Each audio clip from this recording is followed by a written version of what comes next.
everyone. Today, I'm excited to share one of my coolest IoT proof of concept projects with you. This project combines advanced motion detection, motion recognition.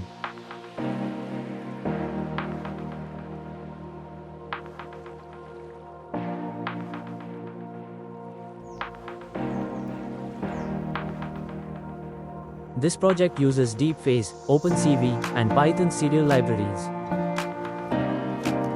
The Python code processes an RTSP stream from a CCTV camera pointed at a baby's swing. It monitors the baby for any movements or emotions.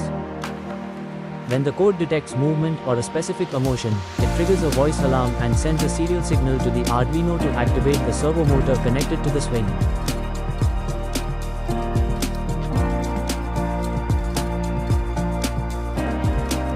This setup alerts the mother and sets the swing in motion, keeping the baby engaged until someone attends to them.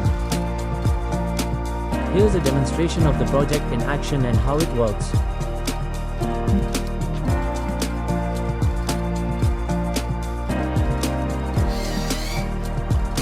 Baby is waking up.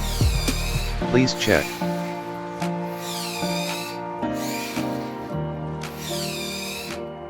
Thank you for watching. If you enjoyed this project or found it inspiring, don't forget to like, comment, and subscribe for more innovative tech ideas. See you in the next video.